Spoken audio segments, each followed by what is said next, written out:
नमस्कार, मैं हूं अंकुर और आप देख रहे हैं सत्य हिंदी का न्यूज बुलेटिन। एक नजर अब तक की सुर्खियों पर। ट्रंप अमेरिकी राष्ट्रपति चुनाव जीत गए हैं, जिसके बाद पुतिन ने भी उनकी तारीफ की थी और ट्रंप के ऑफर पर हाँ कहा था। अब ऐसी खबरें हैं कि पुतिन ने ट्रंप से बात की है और युद्ध विराम के फॉर्मूले पर चर्चा की गई है। हालांकि क्रेमलिन ने खबर का खंडन किया है, लेकिन खबर के सुर्खियों में आने के साथ ही राष्ट्रपति पुतिन ने बैटल ऑफ डोनेट्स्क को तेज कर दिया है। पूर्वी यूक्रेन के कई शहरों में हमले तेज कर दिए गए हैं। पुतिन ने समझौते से पहले यूक्रेन के खिलाफ एक रणनीति बनाई है। ट्रंप की जीत के साथ जैसी आशंका यूरोप के देशों और अमेरिका के डेमोक्रेट्स ने जताई थी, वो अब सच होने की तरफ बढ़ती दिखाई दे रही है। जब रूसी सेना यूक्रेनी मोर्चों पर बारूद बरसा रही है, जब यूक्रेन के डोनेट्स्क को कब्जा करने के लिए रूसी सेना आगे बढ़ रही है, ठीक उसी वक्त ट्रंप के बेटे डोनाल्ड जूनियर ट्रंप ने इंस्टाग्राम पर एक मीम पोस्ट करके जेलेंस्की का मजाक उड़ाया है। मीम में ट्रंप के साथ जेलेंस्की नजर आ रहे हैं और चेहरे पर चिंता के भाव हैं। उसके बाद जेलेंस्की के सिर पर डॉलर बरसने लगते हैं। जूनियर ट्रंप ने मीम के कैप्शन में लिखा है, POV यानी पॉइंट ऑफ व्यू, जब आप डॉलर भत्ता बंद होने से 38 दिन दूर हों। बता दें, 20 जनवरी को ट्रंप ओवल ऑफिस की जिम्मेदारी संभाल लेंगे और आशंका है कि इसके बाद यूक्रेन को मिलने वाली लाखों करोड़ रुपए की मदद बंद हो सकती है, यानी जंग में यूक्रेन अकेला रह जाएगा। घटनाक्रम सिर्फ यही नहीं है, बल्कि इस बीच रिपोर्ट ये भी है कि ट्रंप और पुतिन की फोन पर बातचीत भी हुई। 10 नवंबर को ट्रंप और पुतिन की फोन पर बातचीत हुई। इस बातचीत में रूस यूक्रेन युद्ध पर चर्चा हुई। माना जा रहा है कि ट्रंप और पुतिन के बीच समाधान पर भी बातचीत हुई। तो क्या यूक्रेन युद्ध विराम का ब्लूप्रिंट पुतिन और ट्रंप के बीच तय हो चुका है? इस बातचीत के बाद ही यूक्रेन ने रूस पर हमले तेज कर दिए। दरअसल माना यह जा रहा है कि बहुत जल्द ट्रंप युद्ध विराम का मसौदा सार्वजनिक कर सकते हैं। पोलैंड सरकार की रिपोर्ट है कि ट्रंप 20 जनवरी से पहले ही अपने यूक्रेन प्लान का ऐलान करने वाले हैं। इस शांति प्रस्ताव के सार्वजनिक होने से पहले ही पुतिन ने बैटल ऑफ डोनेट्स्क को खत्म करने का लक्ष्य तय किया है, यानी पूरे डोनेट्स्क पर रूस का कब्जा जमाना, ताकि शांतिपूर्ण वार्ता डील में यूक्रेन पर दबाव बनाया जा सके। अमेरिकी राष्ट्रपति चुनाव में जीत दर्ज कर चुके ट्रंप धीरे धीरे अपनी टीम का गठन करने में जुटे हुए हैं। इसी कड़ी में उन्होंने माइक वॉल्ट्ज को अपना राष्ट्रीय सुरक्षा सलाहकार यानी NSA बनाया है। अमेरिकी सीनेट में इंडिया कॉकस के प्रमुख वॉल्ट्ज अमेरिका की मजबूत डिफेंस स्ट्रेटजी की वकालत करते हैं। वो देश की सुरक्षा को और मजबूत करने के ट्रंप के वादों के पुरजोर हिमायती हैं। माइक वॉल्ट्ज रूस यूक्रेन युद्ध और मिडिल ईस्ट में लंबे समय से चल रहे युद्ध के बीच अपनी अहम भूमिका निभा सकते हैं। माइक को चीन ईरान के लिए सख्त और भारत के प्रति नरम रुख रखने वाला माना जाता है। उनकी नियुक्ति से ट्रंप ने अपनी विदेश नीति पर एक संकेत भी देने की कोशिश की है। ट्रंप के नए NSA माइक वॉल्ट्ज के सामने अमेरिकी विदेश नीति से संबंधित राष्ट्रीय सुरक्षा चिंताएं हैं। अमेरिकी में NSA का पद काफी अहम है, जिसकी नियुक्ति राष्ट्रपति करता है। NSA का काम टॉप राष्ट्रीय सुरक्षा एजेंसियों के बीच समन्वय बनाते हुए राष्ट्रपति की नीतियों को लागू करना होता है। अमेरिका के नवनिर्वाचित राष्ट्रपति ट्रंप के प्रशासन में मार्को रूबियो को अहम पद मिल सकता है। यह ऐसा फैसला होगा जिसके बारे में किसी वक्त सोचा भी नहीं जा सकता था। मार्को रूबियो अपने राजनीतिक करियर में साल 2016 से लगातार आगे बढ़ रहे हैं। वो साल 2010 से अमेरिकी सीनेट के सदस्य हैं। वो साल 2016 में रिपब्लिकन पार्टी के राष्ट्रपति पद के उम्मीदवार के रेस के दौरान से ही ट्रंप के बड़े आलोचक रहे हैं। ट्रंप सार्वजनिक तौर पर उन्हें लिटिल मार्को कहा करते हैं, जबकि मार्को ट्रंप को स्मॉल हैंड्स कहते थे।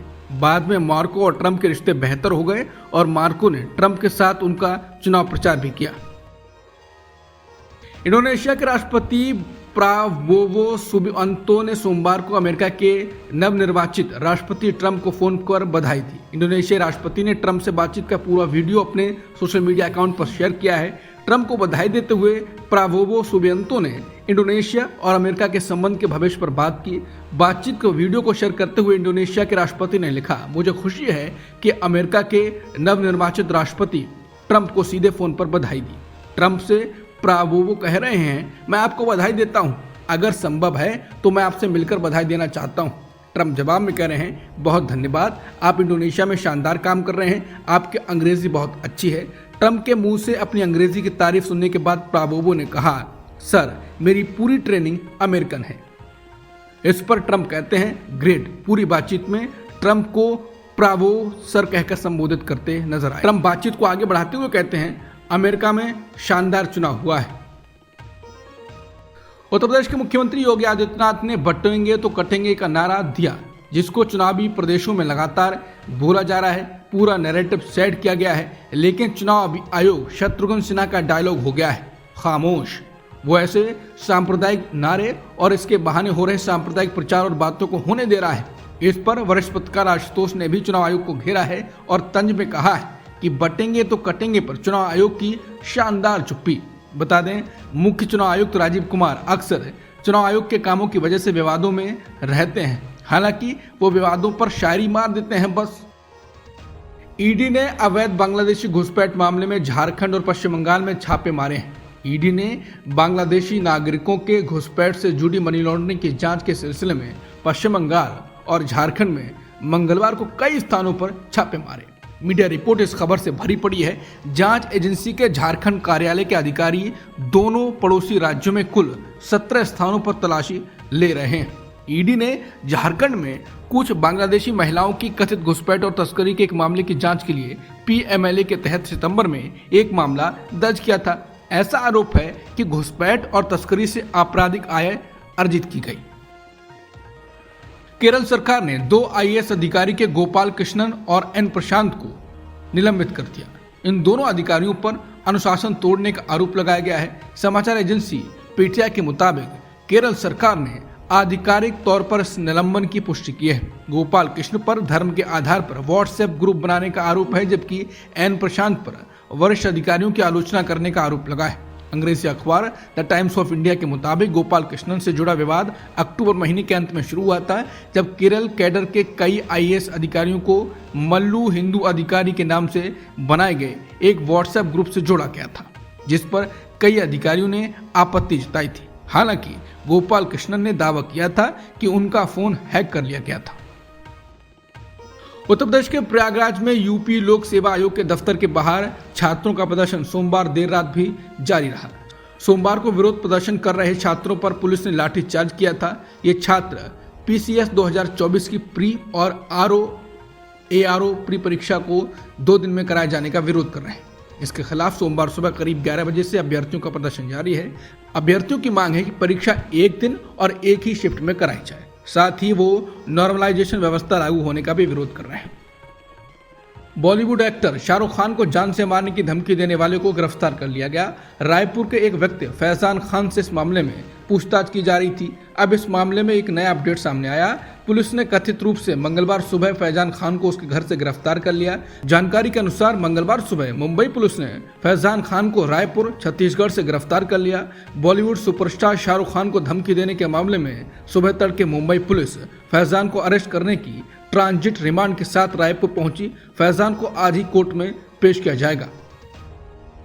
भारत के उत्तर पूर्वी राज्य मणिपुर के जिरीबाम जिले में अनिश्चितकाल के लिए कर्फ्यू लगा दिया गया है। ये कर्फ्यू जिले में सोमवार को संदिग्ध चरमपंथियों के साथ मुठभेड़ के बाद लगाया गया है।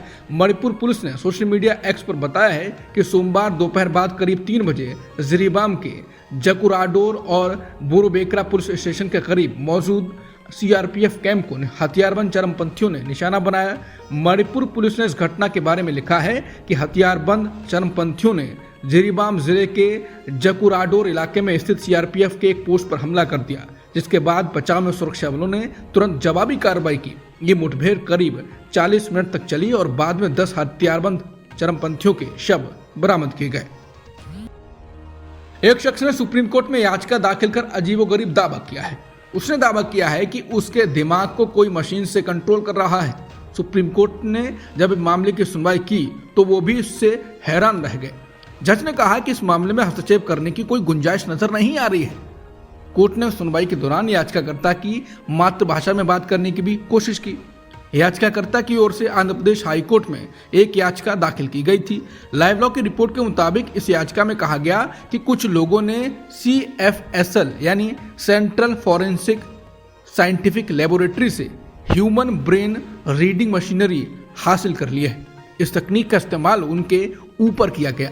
इस मामले में सीबीआई की ओर से कोर्ट में हलफनामा पेश किया गया। इसमें कहा गया कि याचिकाकर्ता पर ऐसी कोई भी फॉरेंसिक जांच नहीं की गई है। ऐसे में मशीन डीएक्टिवेट करने का सवाल ही नहीं होता। अब तक की सुर्खियों में इतना ही। बाकी खबरों के लिए बने रहिए सत्यहिंदी.com के साथ।